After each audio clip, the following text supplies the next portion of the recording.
प्रिय दर्शकों, नमस्कार। आज आप सभी के समक्ष एक 39 वर्षीय युवक की हस्तरेखा का मैं अध्ययन करने वाला हूँ। आप इनकी जन्म हस्तरेखा की स्थिति को तो देख ही पा रहे हैं। मैं इनकी हस्तरेखा में जो प्रभाव बन रहा है वो भी आपको बताऊंगा और अलग अलग हाथ की जो फोटो रहेंगी उससे मैं आपको समझाने का प्रयास करूंगा कि हस्तरेखा का प्रभाव इनके जीवन में कैसा आ रहा है। और बाकी जो इनके प्रश्न रहेंगे उसके उत्तर भी हम इन्हीं की हस्तरेखा से देखेंगे। इसलिए आप आज की वीडियो को ध्यानपूर्वक देखें, जिससे आप जातक की हस्तरेखा के विषय में बहुत कुछ समझ सकें। ये हस्तरेखा आपको नज़र आ रही होंगी यहाँ पर। हाथ अगर देखेंगे तो हाथ का जो रंग है ये हल्का सफ़ेद सफ़ेद रंग और थोड़ा लालिमा युक्त रंग नज़र आता है। लाल विशेषकर हाथ जो होते हैं ऐसे सफ़ेद और लाल जो दोनों मिक्स होते हैं, ऐसे हाथ मंगल के प्रभाव में आते हैं। और ये जो आप देखते हैं सफ़ेद सफ़ेद डॉट नज़र आ रहे हैं आपको हल्के हल्के यहाँ पर, जो हल्के हल्के से धब्बे जैसे छोटे छोटे धब्बे होते हैं सफ़ेद सफ़ेद सफ़ेद लाल रंग के, ये भी मंगल की ऊर्जा को दर्शाते हैं। यानी ऐसे हाथों में आप ये देख पाते हैं कि मंगल का प्रभाव ज़्यादा होता है। फिर एक और बात क्या देखने को मिलेंगी कि जो इस तरह का हाथ होगा, जो अच्छा आपको मोटा हाथ नज़र आएगा और जिसकी उंगलियां छोटी होंगी, हथेली वाला भाग जो होगा मोटा होगा, अच्छे बड़े भरे पर्वत होंगे, ये प्रभाव शुक्र में आता है। अब दो बातें सामने आ गई आपके, एक तो हो गया शुक्र, दूसरा हो गया मंगल। अब मुझे बताइए, किसी व्यक्ति के जीवन में शुक्र मंगल अगर अधिक प्रभाव रखेंगे तो क्या होगा कि ऐसे व्यक्ति को जीवन में लग्जरी सुख सुविधा की चाहत अधिक रहेंगी, व्यक्ति में भोग विलास ऐश्वर्य का जो सुख लेने की इच्छा है वो भी ज़्यादा रहेंगी। शुक्र जो है काम वासना का प्रमुख ग्रह बनता है, थोड़ा भटकाने वाला ग्रह भी बनता है, तो जातक को ये थोड़ा सा भटकाने का काम भी कर सकता है, क्योंकि शुक्र मंगल का जो प्रभाव है वो कुछ इस तरह की स्थिति को बढ़ावा देता है। फिर अगर हम अन्य स्थिति की बात करें तो यहाँ आप देख पाएंगे कि सबसे पहले अगर हम उंगलियों की बात करें तो यहाँ इनकी ये जो गुरु की उंगली है ये शनि के साथ में एकदम नज़र आती है, जिसके कारण ये देखने को मिलता है कि जीवन काल में व्यक्ति धार्मिक भी होता है, अच्छे काम करने वाला भी होता है, परोपकारी सेवाभावी होता है और जीवन काल में अच्छी स्थिति निर्मित करता है। हालांकि देखो, गुरु शनि दोनों जब साथ में होते हैं तो कर्म में ईश्वर का सपोर्ट रहता है, मतलब ईश्वर की कृपा बनी रहती है ऐसे व्यक्ति के ऊपर, जो कि जीवन काल में व्यक्ति को परेशानियों से बचाने का काम करती है। तो ये यहाँ अच्छा देखने को मिलेगा।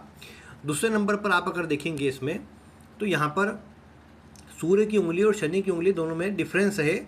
थोड़ी ये जरूर है कि सूर्य की उंगली भी शनि की ओर झुक रही है, जो कि व्यक्ति को नाम सम्मान प्रदान करती है, अच्छा पद प्रदान करने का काम करती है और सफलता के लिए ठीक ही होती है। गुरु और शनि यहाँ पर सूर्य की उंगली में कंपैरिजन करेंगे तो वैसे सूर्य की उंगली अच्छी लंबी है जो मान सम्मान अच्छा दिलाएंगी। हालांकि गुरु की उंगली भी कोई विशेष छोटी नहीं है, तो इसलिए ये देखने को मिलेगा व्यक्ति में ज्ञान भी अच्छा होगा और अपने ज्ञान से व्यक्ति अच्छी प्रसिद्धि हासिल कर पाएगा।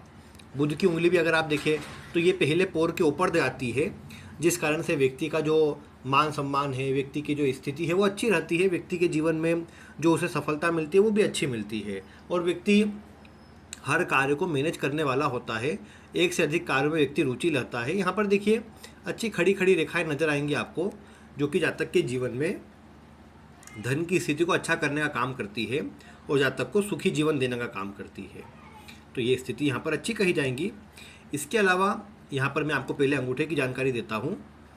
अगर आप देखेंगे तो यहाँ अंगूठा जो है ये अच्छा बना हुआ है, इससे ज़्यादा कोई लंबा अंगूठा नहीं है, लेकिन फिर भी ठीक होता है। हालांकि मन में विचार अधिक करता है ऐसा व्यक्ति, क्योंकि तर्क वितर्क करने का स्वभाव बढ़ सकता है, या मन में जो उलझन है, चिंता है, उनके कहीं ना कहीं प्रश्न अपने आप से व्यक्ति पूछता रहे, ये बातें बढ़ जाती है। यहाँ द्वीप जैसी आकृति बनी है तो अपने दम पर व्यक्ति को सफलता मिलती है, व्यक्ति धार्मिक कार्य में भी जुड़ता है, ये भी ठीक रहता है यहाँ पर। और वैसे इस तरह का जो शुक्र का पर्वत होता है ठीक हो, मतलब ये अंगूठा होता है इस प्रकार का अच्छा होता है और इसका प्रभाव जीवन में अच्छा ही मिलता है। बाकी मैं आपको अन्य कुछ फ़ोटो से बताने का प्रयास करता हूँ। देखिए, इस फोटो में आपको कुछ रेखाएं क्लियर नज़र आएंगी। यहाँ पर मैं आपको बताने का प्रयास करता हूँ क्या कुछ स्थिति इनकी हस्तरेखा में मिल रही है। अब अगर सबसे पहले देखा जाए तो गुरु पर्वत की बात करें। देखिए, गुरु पर्वत अच्छा स्थान ले रहा है। गुरु पर यहाँ पर दो रेखाएं, जीवन रेखा मतलब हृदय रेखा से दो रेखा यहाँ निकलती भी है, जो व्यक्ति को भाग्यशाली बनाती है। कुछ छोटी छोटी रेखाएं यहाँ भी है, इस तरह से बनी हुई है, जो भी धर्म आदि के लिए अच्छी रहती है। गुरु का पर्वत अच्छा होने पर ये जरूर है व्यक्ति का स्वास्थ्य थोड़ा मतलब कमज़ोर हो सकता है, क्योंकि गुरु का पर्वत व्यक्ति को थोड़ा मतलब तो मोटा करने का काम करे या फिर वो अधिक सोचने वाला स्वभाव देते, क्योंकि तर्क वितर्क और कुतर्क करने वाला जो स्वभाव है यहाँ बढ़ जाएगा। भले मैं कहूँ कि गुरु धन के लिए अच्छा होगा, ठीक स्थिति देगा, बाकी चिंता जरूर प्रदान करें, क्योंकि ये गुरु जो है पूरी तरह से यहाँ शनि की तरफ चले गया है, यहाँ बीच में बना हुआ है। तो व्यक्ति के अंदर जो एक मन में कहीं ना कहीं उदासीनता वाला जीवन होता है ना, जिसमें व्यक्ति का कोई काम में मन नहीं लग रहा, वो वाला प्रभाव यहाँ जरूर बढ़ सकता है। क्योंकि व्यक्ति को ये देखने को मिलेगा कि गुरु शनि का जो ये संबंध बना है, यहाँ पर ये उंगलियाँ भी दर्शा रही है और ये वाला पर्वत भी जो दर्शा रहा है, इसके कारण गुरु शनि का कॉम्बिनेशन नजर आएगा और ये व्यक्ति को थोड़ा उदासीन या वैरागी जीवन देने का काम करेगा। व्यक्ति का किसी काम में इतना मन लगेगा नहीं, वो चीज़ें यहाँ बढ़ जाएंगी। फिर शनि की स्थिति को अगर आप देखिए यहाँ पर, तो शनि का पर्वत यहाँ आप देख पाते हैं कि वैसे तो अच्छा बना लेकिन दब गया है। एक तरफ से सूर्य पर्वत में, एक तरफ शनि पर्वत में, यहाँ गुरु पर्वत में, और शनि का पर्वत यहाँ बीच में दबा हुआ नजर आता है। देखिए और पास से मैं आपको बताता हूँ, अगर आप यहाँ पर देखेंगे तो ये शनि की स्थिति यहाँ बन रही है। अब अगर आप इसमें देखें तो अच्छी ये बात है कि रेखाएं है जो कि अच्छी खड़ी ऊपर तक नजर आती है। व्यक्ति हमेशा कर्मठ रहेगा, अच्छा धन भी कमा पाएगा और स्थिति भी अच्छी ठीक नजर आती है शनि पर्वत की। लेकिन चूंकि बीच में दब गया है और एक क्रॉस जैसी आकृति यहाँ बनी है, इसके कारण व्यक्ति को मन में अशांति, चिंता या फिर वो टेंशन लेने वाला जो असर है ना, वो व्यक्ति में अधिक मिल सकता है, जो कि मानसिक तनाव का कारण बने, व्यक्ति को चिंता दे। ये सब बातें कई बार सामने आ जाती है और ये नेगेटिव विचारधारा दर्शाती है कई बार शनि की स्थिति। और कार्य क्षेत्र में रुकावटें या मन ना लगना या वो उलझने बनना, वो वाली स्थिति जो है ना, व्यक्ति को परेशान ज़्यादा करती है। तो ये चीज़ें यहाँ पर आ सकती है। इसके बाद अगर मैं आपको यहाँ सूर्य पर्वत की स्थिति बताऊँ, तो सूर्य पर्वत आप देख पाएंगे थोड़ा इस तरफ है और थोड़ा इधर बुध का पर्वत इसको दबा रहा है यहाँ तक। तो ये सूर्य का पर्वत भी यहाँ बीच में दब गया है। सूर्य बोले तो सूर्य आत्मविश्वास को दर्शाता है, सूर्य व्यक्ति के मान सम्मान को दर्शाता है। अब अगर देखा जाए तो सूर्य पर्वत पर खड़ी रेखाएं है, लेकिन कुछ कुछ आड़ी रेखाएं भी साइड साइड में बनी हुई है।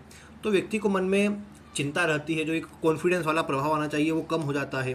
तो ये एक थोड़ी अशांति या चिंता जैसा प्रभाव बढ़ाता है। देखिए अगर आप देखेंगे यहाँ पर, तो सूर्य पर्वत पर एक रेखा ऐसी निकल कर यहाँ जाती है, एक रेखा यहाँ नीचे से जुड़ती है, फिर एक रेखा यहाँ बीच में ऐसी है, एक रेखा यहाँ से आगे पूरी सब रेखाओं काटती है, एक रेखा यहाँ पर भी है, एक यहाँ भी है। तो ये छोटी छोटी रेखाएं यहाँ पर मिली है, इससे भाग्य का साथ मिलेगा। लेकिन अगर देखा जाए तो आप अगर इस स्थिति को ध्यान से देखेंगे तो यहाँ पर एक प्रकार से क्रॉस या जाल जैसी आकृति नजर आती है, क्योंकि वो प्रॉपर शुभ स्थिति में बन नहीं रही है रेखाएं। इस कारण से व्यक्ति को जीवन काल में मतलब जो एक आत्मविश्वास में कमी, नेगेटिव विचारधारा और अन्य बड़े लोगों से तालमेल कमज़ोर होना या सहयोग कम मिलना, वो चीज़ें कई बार आ सकती है। वैसे आप अगर देखेंगे तो यहाँ पर इस तरह की एक छोटी हालांकि आकृति बनी है यहाँ ये, और फिर इधर से एक छोटी आकृति ऐसी बनी है जो कि मछली नुमा आकृति का निर्माण करती है। और सूर्य पर्वत पर जब मछली नुमा आकृति होती है तो व्यक्ति को अच्छा पद या धन देने का काम ये अवस्था अवश्य करती है। यहाँ भी अगर देखेंगे तो भले कटी हुई ये वाली, लेकिन बनी हुई जरूर है, तो ये प्रभाव भी यहाँ बनता है। बाकी ये जरूर है कि थोड़ा सा दुविधा या उलझन व्यक्ति को दे। द्वीप आकृति भी यहाँ बनती है, तो ये थोड़ा चिंता देती है। हालांकि हल्का ही सही, पूरा पेक नहीं ऊपर से, लेकिन एक झंडे जैसी आकृति भी है जो भी अच्छा रहता है इस सूर्य पर्वत पर। और यहाँ से रेखाएं शनि पर्वत पर जाती है तो गवर्नमेंट से भी कई बार लाभ करवाती है ये, जो कि अच्छी रहती है। हालांकि पिता पुत्र में कई बार ना बने या फिर अन्य, जैसे मैंने कहा, बड़े लोगों से तालमेल कमजोर रहे, वो बात आ सकती है। फिर अगर बुध की बात करेंगे तो बुध का पर्वत अच्छा फैला हुआ है। व्यक्ति को वाणी से जुड़े कार्यों में, व्यक्ति को जीवन में मतलब अपनी बुद्धि से बैंकिंग, फाइनेंस या विशेषकर धन आदि का लेन देन हो, ब्याज आदि से जुड़ा कोई काम हो, उसमें अच्छा प्रभाव मिलता है ऐसे में। क्योंकि अगर आप देखेंगे बुध पर्वत की जो रेखाएं है, खड़ी खड़ी रेखाएं, उसे आड़ी रेखा काटती नहीं है, मजबूत रेखाएं है।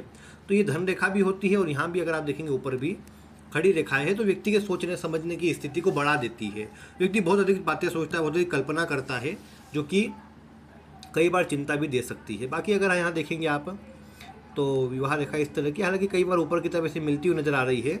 हालांकि हल्की है, इतना कोई प्रबल प्रभाव नहीं है इसका, लेकिन हल्की सी मिल रही है, जिसके कारण क्या है कि कई बार विवाह के अलावा कहीं पर संबंध बनने की संभावना बन सकती है, जिससे व्यक्ति को बचना चाहिए। क्योंकि अगर जहाँ तक ये हाथ में नज़र आता है एक हल्की सी रेखा इसी ऊपर की ओर जा रही है, जो भी थोड़ी ख़राब होती है, तो उसका थोड़ा ध्यान रखना चाहिए। बाकी तो स्थिति ठीक है, यहाँ पर अच्छी खड़ी खड़ी रेखाएं व्यक्ति को शुभ प्रभाव देती है। और बाकी ये धन के लिए अच्छी रही रेखा कही जाएंगी, अच्छा प्रभाव देने वाली रेखा कही जाएंगी। फिर इसके बाद अगर मैं आपको अन्य पर्वतों की जानकारी दूँ तो यहाँ पर सबसे पहले बात हम शुक्र पर्वत की करें। देखिए शुक्र ने अच्छा बड़ा एरिया लिया है, और जैसा मैंने कहा शुक्र प्रधान हाथ ही है। लाल भी है और थोड़ा सा जो शुक्र कांड जो एक मतलब अच्छा भरा भरा हाथ नजर आता है वो भी है। हाँ, गुरु का प्रभाव भी हाथ में अच्छा, लेकिन शुक्र गुरु मंगल ये 3 ग्रह जब प्रभावी हो रहे हैं तो शुक्र मंगल जहाँ व्यक्ति को ये देखने को मिलेगा कि जो अधिक भोग विलास वाली स्थिति वो बढ़ाते हुए नजर आएगा। और शुक्र पर जैसे आप जानते हैं जब भी आड़ी आड़ी रेखाएं होती है तो ये भी अधिक सोचना, चिंता करना, दुविधा में रहना, इस तरह की बात को बढ़ाती है। कुछ कुछ खड़ी रेखाओं के द्वारा यहाँ जाल जैसी आकृति भी बनी है। अब हालांकि ये जाल धन देता है, जैसा मैं आपको कई बार बताया है कि जाल बना है तो धन के लिए ठीक है ये, लेकिन अगर इसी जाल को देखेंगे तो ये मानसिक तनाव के अलावा कुछ गुप्तांगों से जुड़े रोग या कई बार यही स्थिति व्यक्ति को अत्यधिक जैसे कामुक बना दे, अत्यधिक काम वासना में जोड़ दे, वो वाली बातें आ सकती है। तो थोड़ा सा उसके लिए खराब हो जाता है। फिर ऊपर मंगल पर्वत देखेंगे तो यहाँ भी आपको कुछ रेखाएं आड़ी आड़ी बहुत सारी नजर आएंगी जो भी मानसिक तनाव, चिंता को, जीवन में रुकावटों को या एक उदासीन जीवन को दर्शाती है जो कि खराब हो जाती है व्यक्ति के लिए। यहाँ पर फिर शीघ्र क्रोध आने वाला प्रभाव बढ़ जाता है व्यक्ति के लिए जो कि मानसिक तनाव का कारण बनता है। अगर यहाँ देखेंगे तो यहाँ से एक रेखा निकल करके बुध पर्वत तक जाती है। ऐसा व्यक्ति क्रोध में कुछ भी बोल सकता है या गुस्से में अन्य से तालमेल खराब कर सकता है, ये बात है। फिर ऊपर से अगर आप देखेंगे यहाँ भाग्य रेखा अच्छी बनी है, लेकिन मस्तिष्क रेखा, जीवन रेखा और ये मंगल रेखा तीनों एक बीच के पॉइंट पर लगभग 35 और 36 वर्ष की आयु के मध्य में ये काट रहे हैं। तो ये जब काट रहे हैं इसका मतलब क्या है, इस वर्ष की आयु में कुछ समस्या, परेशानी आई हो या कुछ प्रॉब्लम बनी हो, ऐसा संभव है। और इसके अलावा अगर यहाँ पर मैं कहूँ तो ये देखा जा सकता है कि कुंडली के अंदर मंगल से लगातार रेखाएं निकलकर मस्तिष्क रेखा को काट रही है। कुछ कुछ रेखाएं मस्तिष्क रेखा के ऊपर भी है। तो मस्तिष्क रेखा को जब रेखाएं काटती है ना तो मस्तिष्क रेखा यानी मन की स्थिति कमजोर होती है, यानी चंद्रमा का प्रभाव कमजोर होता है और वो मन में उलझन, चिंता प्रदान करता है। यहाँ पर अगर आप देखेंगे तो ये जीवन रेखा यहाँ से निकल करके अच्छी लंबाई लेते हुए नीचे की ओर जाती है, यानी इधर तक जा रही है। तो व्यक्ति की आयु को ये 80-85 से ऊपर ही दर्शाती है, मतलब अच्छी आयु दर्शाती है मेन बात तो। लेकिन इसमें अगर आप देखेंगे तो यहाँ पर जो आड़ी आड़ी रेखा है, हालांकि शुरुआती जीवन पर मतलब ये यहाँ तक ही बोल सकते हैं कि लगभग 33 वर्ष की आयु तक का प्रभाव, या आधा भी मान लो अगर मैं, तो 35 वर्ष का जो प्रभाव है यहाँ पर ये कई बार इस तरह का है कि व्यक्ति को उस समय तक मतलब जीवन में रुकावटें, संघर्ष अधिक रहा हो, उसके बाद से धीरे धीरे स्थिति ठीक हुई हो या फिर धन आदि के लिए, अन्य चीज़ों के लिए एक अच्छा प्रभाव, अच्छा पद व्यक्ति को मिला हो। लेकिन उसके बाद वाला प्रभाव देखेंगे तो यहाँ से लगातार खड़ी खड़ी रेखाएं ऊपर की ओर जाती है जो तरक्कीदायक, प्रमोशनदायक रेखाएं होती है। बाहर से भी जुड़ रही है रेखाएं, तो कहीं जन्म स्थान से दूर जाना या फिर विदेश के क्षेत्रों से जुड़ना, ये भी लाभ देता है। तो ये स्थिति भी जातक के लिए आगे बनेगी, अच्छी है। मतलब जातक यात्रा वगैरह करते रहे, नए नए स्थानों पर जाता रहे तो प्रसन्न भी रहेगा और चिंता मुक्त भी हो पाएगा। बाकी जीवन रेखा का प्रभाव फिर भी अच्छा है, लंबी आयु दर्शा रही है ये। और यही स्थिति यहाँ पर अगर आप ऊपर देखेंगे तो हृदय रेखा भी अगर देखेंगे आप ध्यान से तो यही प्रभाव दर्शाती है। हृदय रेखा का इस तरह का स्थिति चलते हुए ये आगे चलकर 2 भाग में बढ़ती है जो कि विष्णु साइन का निर्माण करती है, जो व्यक्ति को भाग्यशाली बनाती है और धन आदि के लिए प्रभाव भी अच्छा देती है। फिर अगर आप देखेंगे तो इसमें जरूर यहाँ बीच में जैसे ये वाली आयु अगर आप देखेंगे तो 28 वर्ष के तकरीबन होती है। उस समय अवधि पर जीवन में कोई बड़ा परिवर्तन लाती है या फिर कई बार स्वास्थ्य में भी कुछ परिवर्तन आ सकता है। ऐसे में एक ये वाली आयु थी 24 वर्ष के लगभग की, और बीच बीच में शुरुआत में ऐसी देखा है। हालांकि देखो ये जो वर्ष मैंने बताए, इन्हीं वर्षों के अंदर किसी धोखा मिलना, बड़ा नुकसान होना, ये संभावना बन सकती है, क्योंकि हृदय रेखा आपके हृदय की स्थिति यानी दिल की स्थिति बताती है। तो ऐसे में कई बार जब हृदय रेखा पर आड़ी आड़ी रेखाएं हो तो व्यक्ति के अन्य से संबंध खराब हो जाते हैं, अन्य से तालमेल खराब हो जाते हैं, धोखा मिलता है अन्य से, ऐसी कुछ बातें भी आ सकती है। तो वो चीज़ें रहती है। अब आगे के लिए देखा है तो सूर्य पर्वत के ऊपर तो खड़ी खड़ी रेखाएं, इतना कोई आड़ी तिरछी रेखाएं बनी नहीं है। इसके हृदय रेखा से ऊपर चालू रेखाएं हुई है, तो अच्छा है, ये इतना ख़राब नहीं है स्वास्थ्य के लिए। हाँ, ये है कि छोटे छोटे द्वीप यहाँ पर नज़र आते हैं मुझे, ऐसे छोटे छोटे, तो ये चिंता जरूर प्रदान कर देते हैं, मानसिक रूप से अशांत जरूर कर देते हैं। और फिर मस्तिष्क रेखा को अगर आप देखेंगे, अच्छी लंबी मस्तिष्क रेखा चंद्रमा के क्षेत्र तक आती है। जब भी वैसे चंद्रमा से भी आप देखेंगे तो इसे आड़ी आड़ी रेखा यहाँ निकली है। यहाँ अगर देखेंगे तो इसे क्रॉस और एक नक्षत्र जैसी स्थिति बनी है, जो धन के लिए तो अच्छा है, लेकिन चिंता भी रहती है धन को लेकर के भी या आगे के भविष्य को लेकर के भी, क्योंकि ये शनि की रेखा बोला जाता है इसे। तो शनि की रेखा अगर कहीं भी आड़ी तिरछी रेखाओं से काटी जाए तो भविष्य को लेकर के बहुत चिंता होती है। तो यहाँ वही प्रभाव हो रही है, चंद्रमा अधिक सोचना, विचार करना, टेंशन लेना, उसको बढ़ाता भी है। यहाँ भी आप मस्तिष्क रेखा देखेंगे तो अच्छी लंबी यहाँ तक आई हुई है। मस्तिष्क रेखा जब लंबी होकर आ जाए तो ये भी मानसिक अशांति, चिंता और तनाव के प्रभाव को बढ़ाने का काम करती है और व्यक्ति को शांत नहीं रहने देती।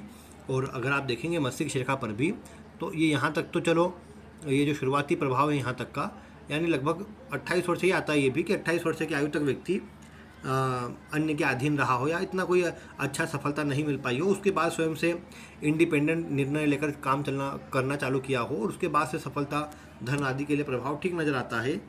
लेकिन मस्तिष्क की रेखा जो है वो बीच बीच में बहुत जगह कटी हुई है। जैसे ये छोटी छोटी यहाँ पर तो ये आकृति बनी है, इसके बाद अगर आप देखेंगे तो ये, और फिर ऐसी ऐसी छोटी छोटी रेखाएं ऊपर की ओर, ये कुछ आड़ी काटती हुई रेखाएं, ये ऐसा कुछ प्रभाव जब बन जाता है तो ये थोड़ा नकारात्मक हो जाता है। और लगातार फिर वो क्या है ना, यहाँ से भी रेखा, यहाँ से भी क्रॉस वाली रेखा, ऐसी रेखा, इधर से रेखा, ये सब इसको काट रही है। तो ये जब भी मस्तिष्क रेखा अधिक आड़ी रेखाओं से काटी जाए तो ये भी तनाव प्रदान करती है, चिंता प्रदान करती है। इसीलिए क्या होता है ना कि व्यक्ति को जीवन काल में मानसिक अशांति का सामना करना पड़ता है। तो यहाँ पर वही स्थिति आज तक के लिए बनी हुई है। यहाँ पर भी आप देखेंगे तो आखिर में एक क्रॉस जैसी आकृति बनी हुई है, तो ये एक नकारात्मक प्रभाव है। ये वाली आयु तो हालांकि बहुत दूर है ये अभी, क्योंकि अभी तो जब तक ये यहाँ 35-36 में ये रेखा ने काटा, उसके बाद ये प्रभाव जो है लगभग अगले 20 वर्ष के बाद की स्थिति है ये। तो मतलब उस समय भी, लेकिन एक बात है ना कि आड़ी रेखा ने काटा, गड्ढे जैसी आकृति यहाँ आपको नजर आएंगी थोड़ी सी ये वाली स्थिति में, तो ये थोड़ा सा खराब हो जाता है फिर। तो ये व्यक्ति को परेशान करता है या मानसिक अशांति को दर्शाता है ये, क्योंकि व्यक्ति का स्वभाव क्या होता है, जब भी मस्तिष्क रेखा या चंद्रमा तक पहुंच जाए तो कल्पना करना, व्यर्थ की चिंता करना, अधिक बातें सोचना, ये सब बातें बढ़ जाती है। तो व्यक्ति के लिए वो खराब हो जाता है और इतना अच्छा प्रभाव नहीं मिल पाता। तो ये चिंता है नज़र आती है। और ये मानसिक तनाव या इसकी चिंता की स्थिति पता तो भविष्य को लेकर चिंता होती है। भले ये कहा जाए कि शुक्र गुरु मंगल की स्थिति, गुरु की स्थिति जीवन काल में धन सुख सुविधा कोई कमी नहीं आने देगी हमेशा। और इसमें भी अगर हृदय अपने धन रेखा को देखें, यहाँ तक आने के बाद भी आगे अच्छी रेखाएं है, तो मतलब ये आयु भी मानो तो 55 वर्ष के लगभग तो होती है ये आयु। अब ऐसे में वहाँ तक तो व्यक्ति का कर्म के लिए प्रभाव ठीक नजर आता है कि भले व्यक्ति का मन चेंज करने को, बदलने को कहे, लेकिन उसके बाद भी स्थिति ठीक बनी रहेंगी और इतना कार्य क्षेत्र छोड़ने जैसा प्रभाव नहीं बन पाएगा। और यहाँ पर भी आप अगर देखें तो इसी जो खड़ी खड़ी रेखाएं है, जो ऐसा अच्छा प्रभाव जो धन के लिए है वो तो आगे भी बना हुआ है। तो धन के लिए तो लगातार स्थिति ठीक है, धन को लेकर मैं इतना खराब नहीं कहूँगा। बाकी यहाँ पर जो छोटी छोटी रेखाएँ हैं उनके प्रभाव से कुछ रेखाओं ने इसे काटा है। हालांकि इसे ट्रायंगल वगैरह बनाए हैं तो व्यक्ति भूमि भवन वाहन अच्छा खरीद सकता है, और विशेषकर जमीन आदि में व्यक्ति को लाभ भी अच्छा होता है। मंगल से रेखा यहाँ बुध तक जाए, सूर्य तक जाए, या यहाँ तक जैसे एक रेखा यहाँ से यहाँ जा रही है, तो ये क्या दर्शाती है कि जमीन आदि में व्यक्ति पैसे लगाएगा तो लाभ होगा, तो वो ठीक रहेगा व्यक्ति के लिए। और बाकी यहाँ जैसे मनी ट्रायंगल जैसी स्थिति, लेकिन बीच बीच में आड़ी रेखाओं ने काटा है, तो धन आता तो है, बचता भी है, लेकिन वो कई बार कुछ मात्रा में खर्च भी हो जाए और बचाने में प्रभाव थोड़ा कम रहे, वो चीज़ें आ सकती है। फिर देखिए एक रेखा यहाँ से इस तरह की हल्की हल्की आई है, हालांकि पूरा प्रॉपर नहीं है, लेकिन ये रेखा जब यहाँ जुड़ती है शुक्र से चंद्रमा की रेखाएं, तो ये व्यक्ति को नशे की ओर ले जाती है, कोई ना कोई व्यक्ति को नशे का आदी बना सकती है, जिससे व्यक्ति को बचना चाहिए। नहीं तो बाकी स्थिति को अगर आप देखेंगे तो वो ठीक रहती है, उसमें कोई इतनी खराबी नहीं आती। और धन आदि के लिए भी जैसा मैंने कहा प्रभाव तो ठीक बना रहेगा। अब कुछ कुछ आड़ी आड़ी रेखाएं काटती है ना, तो मन में अशांति, मन में उतार चढ़ाव, धन में उतार चढ़ाव सब बना रहता है ऐसे में। हालांकि व्यक्ति को सपोर्ट अच्छा है, पीछे खड़ी खड़ी रेखाएं होना व्यक्ति के अच्छे कार्य से मिलने वाले सपोर्ट को दर्शाती है, तो ये कंटिन्यू आगे तक बनी हुई है, तो व्यक्ति के लिए अच्छी रहेंगी ये स्थिति। अब क्या है, अगर आप देखेंगे तो यहाँ पर अधिक सोचना, चिंता करना, यही व्यक्ति के लिए नकारात्मक हो रहा है, क्योंकि हाथ में बाकी स्थिति तो अच्छी नजर आई हमें। तो यहाँ पर व्यक्ति को क्या करना चाहिए, अगर अच्छा प्रभाव चाहिए तो उसके लिए सबसे पहले ये कोशिश की जाए कि जब तक अपने आप को किसी न किसी काम में व्यस्त रखे।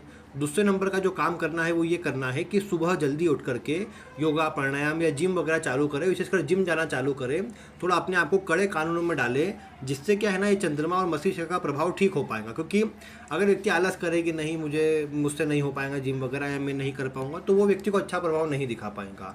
या तो कोई खेलकूद से, कोई स्पोर्ट्स वगैरह से अपने आप को जोड़े व्यक्ति, तो इससे भी धीरे धीरे करके जो मंगल शुक्र की स्थिति है वो ठीक होंगी, जो मानसिक चिंता या तनाव का प्रभाव है वो ठीक हो पाएगा। मेडिटेशन करना, शिव जी पर दूध से अभिषेक करना, ये सब प्रभाव अच्छा देता है।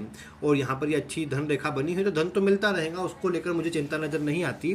बाकी मुख्यतः जैसे सूर्य थोड़ा कमज़ोर हो रहा है, तो जहाँ तक चाहे तो कुछ तांबे का धारण कर ले, जिससे सूर्य बलवान हो। सूर्य को फिर अर्घ्य वगैरह डेली देते रहना, वो भी अच्छा होता है। और बाकी तो सुबह जल्दी व्यक्ति अगर उठ करके सूर्य नमस्कार करे, भगवान सूर्य को अर्घ्य प्रदान करे उसके बाद, और फिर विशेषकर भगवान शिव की आराधना करे, तो व्यक्ति के लिए बहुत बढ़िया रहेगा। व्यक्ति पॉजिटिव जीवन यापन कर पाएगा और व्यक्ति को सकारात्मक स्थिति प्राप्त होगी इससे। क्योंकि बाकी ग्रहावस्था तो ये है कि चलो जीवन में धन आदि या अन्य चीज़ें जो है वो व्यक्ति को मिल जाएंगी, उसमें इतनी खराबी नज़र नहीं आएंगी। विवाह वगैरह के लिए भी चलो ये शुक्र गुरु भले व्यक्ति को, जैसा मैंने कहा, भटकाने का या अधिक कहीं ना कहीं जोश को बढ़ाने का काम ये कर दे, लेकिन उसके बाद भी गुरु की स्थिति व्यक्ति को बचाने का काम भी करेंगे, सही मार्ग पर बनाए रखने का काम करेंगी। फिर उसके बाद मतलब वैवाहिक जीवन ठीक ही रहेगा, कोई विशेष खराबी स्थिति नहीं आ पाएंगी उसमें। और संतान की बात करें तो देखिए, संतान के लिए मैं यहाँ पर देख पाया था, अगर आप भी यहाँ पर देख पाए तो वैसे इस तरह की कुछ कुछ रेखाएं कन्या संतति के योग को बढ़ाती है। हालांकि ऐसा नहीं है कि कन्या के बाद पुत्र नहीं है, यहाँ नीचे की तरफ द्वीप भी है, लेकिन वो 2 या 3 संतान के बाद ज़्यादा प्रभावी हो रही है। हालांकि यहाँ पर संतान में पुत्र और पुत्री दोनों की स्थिति, क्योंकि एक हल्का सा द्वीप यहाँ भी बन रहा है, तो वो हल्का है, लेकिन तो वो स्थिति कई बार क्या है कि अगर सामने वाले के चार्ट में जीवन साथी की कुंडली में अगर सही हो तो उससे बन पाता है, नहीं तो ये कहा जाएगा कि हाँ फिर भी जो स्थिति है वो इस प्रकार की तो है कि इन्हें मतलब जीवन काल में जो संतान का सुख है वो विशेषकर 2 संतान की स्थिति अधिक नज़र आती है इसमें, क्योंकि तीसरे में तो कुछ रेखाएं द्वीप और उसको काट भी रही है, तो 2 संतान अधिक देखा जा सकता है। बाकी इसमें ये कहा जाएगा कि जीवन काल में स्थिति ठीक है, बस जब तक को चाहिए कि अच्छा प्रभाव लेना है तो उसके लिए केवल और केवल यहाँ पर अपने आप को जिम, योगा, प्राणायाम, एक्सरसाइज से जोड़ ले, वो सबसे बढ़िया रहेगा। और डेली रूटीन से अपने आप को जोड़ ले तो वो बहुत बढ़िया रहेगा। उससे क्या है, जब तक का जीवन भी अच्छा रहेगा, जो चिंता है, तनाव है, वो भी दूर होगा। फिर वो सभी के लिए, धन के लिए, संतान के लिए, सुख के लिए, कार्य क्षेत्र के लिए, सारी स्थिति के लिए प्रभाव अच्छा बन जाएगा और जीवन में सुखी होकर व्यक्ति अच्छा जीवन यापन कर पाएगा। तो ये कुछ प्रभाव जातक की कुंडली से, माफी कीजिएगा, हस्त रेखा से निकल कर आता है। बाकी प्रिय दर्शकों, आप अगर इनके विषय में कुछ बताना चाहें तो आप बता सकते हैं। वैसे मैं आपको यहाँ पर एक इनके उल्टे हाथ की भी फोटो बताने का प्रयास करता हूँ, ये इसे भी आप ध्यानपूर्वक देख लीजिए। मैंने बताते समय पहले इसका अध्ययन कर लिया था, इसीलिए एक साथ दोनों को मैं बताते आया हूँ। आप इसे भी ध्यानपूर्वक देख लीजिए और आप इसी भी हस्तरेखा के विषय में जब हस्तरेखा का बारे में बताएं तो इसका भी आप जोड़ करके प्रभाव बताएं, तो फिर जातक को और सटीक जानकारी प्राप्त हो पाएंगी। बाकी तो आज की वीडियो में इतना ही, और वीडियो देखने के लिए आपका बहुत बहुत धन्यवाद।